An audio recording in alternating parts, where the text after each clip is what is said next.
బాబు దానికి రెస్పాండ్ అయిన తీరు, ఇద్దరు కలిసి వీడియోలు చేసిన తీరు, ఎక్కడ కూడా నిజంగా ఈ స్థాయిలో గొడవ పడ్డారా, వేధింపులు ఎదుర్కొన్న అమ్మాయి, సో ఆ అమ్మాయిని చంపేంత కసి, కోపం, శత్రుత్వం హరిబాబుకు ఉందా అనేది ఎక్కడా కూడా కనిపించదు.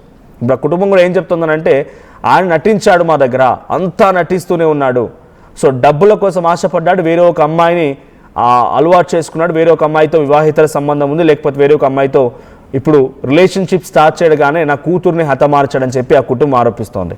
కానీ ఆ వీడియోలో మాత్రం ఎక్కడా కూడా హరిబాబు నిజంగా నటిస్తున్నాడా, లేకపోతే తన భార్యతో పాటుగా వీడియోలో పార్టిసిపేట్ చేశాడు అన్నట్టుగా, అంటే ఓపెన్గానే యాక్ట్ చేశాడు, కానీ ఎక్కడ ఒక కాన్స్పిరసీ ఉంది, కోపం శత్రుత్వం ఉంది, నటించినట్టే కనిపించలేదు. సో తన వీడియోలు మొత్తం ఎక్కడ చూసినా కూడా, సో ఇక్కడ ఒకసారి తన కుటుంబీకులు మాట్లాడుతున్నారు, హరిబాబు యాక్ట్ చేశాడని చెప్పి ఆ కుటుంబం చెప్తోంది. ఆ కుటుంబం ఏం మాట్లాడుతుందో చూద్దాం.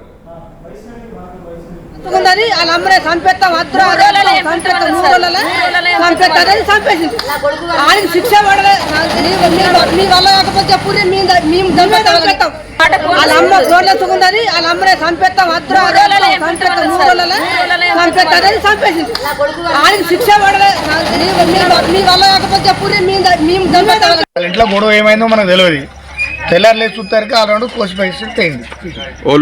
భర్త కాలేడు కోసి పారేసి పోయింది. ఏం గొడవలు లేవు, ఏం లేవు. ఎట్లా జరిగిందో సంథింగ్ జరిగింది, కోసి పారేసి ప్రెగ్నెంట్ అమ్మాయి. వాళ్ళ ఇంట్లో గొడవ ఏమైందో మనకు తెలియదు. మేము తెల్లారు లేచేసరికి ఏంటంటే మాకు అక్కడ సౌండ్లు బాగా నత్తున్నాయి. ఏమైంది చెప్పని మేము ఉరికొచ్చేసరికి ఇట్లా మీ చెల్లెని చంపి పారిపోయినా అని చెప్పని అన్నారు. మరి గట్లెందుకని చెప్పని చూస్తే మొత్తం డోర్ ఎత్తి లోపలికి పోతే ఏంటంటే బ్లడ్ మొత్తం ఉన్నది. ఇక్కడనేమో ఇట్లా హోల్ లాగా పడ్డది, మొత్తం చేతికి ఇక్కడంతా గాయం ఉంది. కానీ వాస్తవానికి ఏంటంటే వాళ్ళిద్దరి మధ్య అయితే మాకు ఎప్పుడు గొడవ లెక్క అయితే అనిపించలేదు. వాళ్ళు పెళ్లి ముందుగా ప్రేమించుకున్నారు, తర్వాత పెళ్లి చేసుకున్నారు. కానీ ఒకటి ఏంటంటే వాళ్ళ ఇంటి వాళ్ళకి ఇష్టం లేదు, ఏది మన పిల్లగాని ఇంటి నుండి వాళ్ళకైతే ఇష్టం లేదు. సరే లేకుండా మా పిన్ని వాళ్ళని చేసిరంటే సరే మేము చూసుకున్నది అని చెప్పని ఈయనే ఉన్నారు. ఇక్కడనే మంచిగా ఉన్న అయిపోయింది. ఇక రాత్రి ఏదో చిన్న సౌండ్ నచ్చినట్టు గొడవ లెక్క వినిపించింది అట.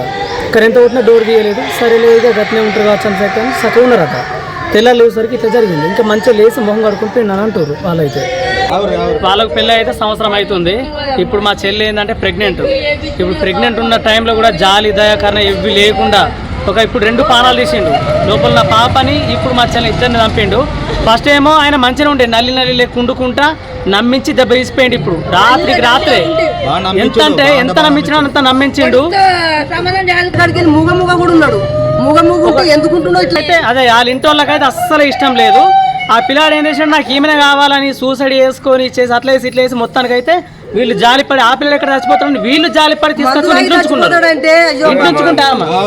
జాలిపడి తీసుకొచ్చుకొని ఇంట్లో ఉంచుకుంటే మంచిగా ఆపాల్సింది పోయి నీకు ఒక పెద్ద ఇల్లు పెద్ద రూమ్ ఇచ్చి నిన్ను మంచిగా చూసుకుంటే నువ్వు ఇంచు కూడా జాలి లేకుండా నువ్వు చంపి ఎట్లా పోయినావు అన్నది ఇవి అంతా మీరే చూసుకోవాలి. మీరు ఎట్లయితే తెలియదు. వాళ్ళకైతే శిక్ష పడాలి.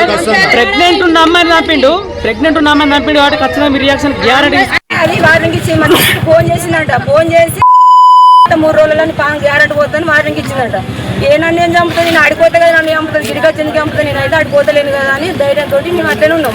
అందరికి చెప్తే కూడా మేము పట్టించుకోలేదు. ఏం చంపుతుంది కొని ఏదో కోపం మీద అంటుండొచ్చు అని అనుకున్నాం. గ్యారెంటీ 3 రోజులకు నేను నచ్చి తెల్లర వరకు అతను చంపిపోయారు. 2 బావలు అత్త పోగొడు వాళ్ళ 4 ఇంట్లో వచ్చి చంపి దాన్ని మొత్తం ఘోరంగా అంటే ఎక్కడ పడితే అక్కడ పొడిచి పానం తీసిపోయేది. ఆ పిల్ల పానం ఎట్లా పోయిందో అలా పానలు అట్లా తీయాలి. అందరూ మాకు అప్ప చెప్పాలి. శిక్ష పెడతారా చేయది, లేకపోతే ముందు అత్త పానం కావాలి మాకు. అత్తను తీయాలి ఉరి శిక్ష అత్తకు. అసలు అత్తలు భూమి మీద ఎవరికి ఉన్నా కానీ మోసమే. ఇంతమంది ఆడపిల్లలు ఎంతో మంది ఉన్నారు లోకం మీద. అసలు పరిస్థితి ఆడపిల్లకు రావద్దంటే దానికి గ్యారెంటీ అత్తకు శిక్ష పడాలి, దానికి ఉరి శిక్ష తీయాలి. తీస్తేనే ఇంకో అత్తలకు కూడా భయం ఉంటది.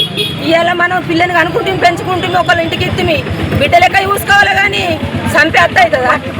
అత్త చంపినాక ప్రతి ఒక్కరికి అలవాటు అయిపోతుంది.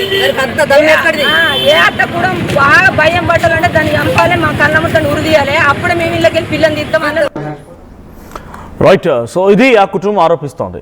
కేవలం వైష్ణవి ఒక్కరినే కాదు, వైష్ణవితో పాటుగా వైష్ణవి కడుపులో పెరుగుతున్న బిడ్డని కూడా హరిబాబు హతమార్చాడు. నల్లిలాగా ఉంటూ నటించి అమాయకుడిలాగా ఉండి నా చెల్లిని చంపాడని చెప్పి తన్న చెప్తున్నాడు. ఒకసారి మీకు వైష్ణవి యూట్యూబ్ సంబంధించి చూడండి. ఇక్కడ వీడియోస్లో సో తను ఏం చెప్తోంది, నీకు లవర్ లేకపోతే ఫోన్ లాక్ ఎందుకు తీస్తలేవని గొడవ పడ్డాను హరితో ఒక వీడియో. ఆ పక్కనే హరి గురించి మొత్తం మా చిన్న అన్నకు కాల్ చేసి చెప్పిన, అయినా వినలేదు, ఫోన్ పగలగొట్టిన. సో తర్వాత హరికి నేను చెప్తే వింటలేడని మా అమ్మ వాళ్ళకి చెప్పి హరికి వార్నింగ్ ఇచ్చింది. సో ఇవన్నీ కూడా వీడియోలు, ఇవన్నీ నిజంగానేనా లేకపోతే ప్రాంక్సా, నిజంగా జరిగినవా తెలీదు. బట్ 1 వీక్ బ్యాక్ కూడా తను ఒక వీడియో పోస్ట్ చేసింది. ఏమని, వైషు ప్రెగ్నెంట్ స్కానింగ్ రిపోర్ట్స్లో ఏం తెలిసిందో తెలుసా, ఒక థంబ్నెయిల్. సో డెఫినెట్గా వ్లాగర్లు ఉన్నారు, లేకపోతే రెగ్యులర్గా వీడియోస్ అప్లోడ్ చేసేటువంటి కొంతమంది ఇన్ఫ్లుయెన్సర్ కూడా ఉన్నారు. తర్వాత నాకు ఇప్పుడే పిల్లలు వద్దని చెప్పి అబార్షన్ చేయించుకోమని హరి నాతో గొడవ పెడుతున్నాడని ఇంకో వీడియో. వైషు డీమార్ట్కి వెళ్ళింది, వైషు బైక్ నడిపితే, రకరకాల వీడియోస్ ఉన్నాయి. దీంట్లో ఆయన కూడా యాక్ట్ చేశాడు. హోలీ రోజు హరి తలపైన ఎగ్గు కొట్టిన అదొక వీడియో. అంటే వాళ్ళిద్దరి మధ్య ఫన్నీ కన్వర్జేషన్స్ ఉన్నాయి, ఇలాంటి సీరియస్ కన్వర్జేషన్స్ సంబంధించి వీడియోలు ఉన్నాయి.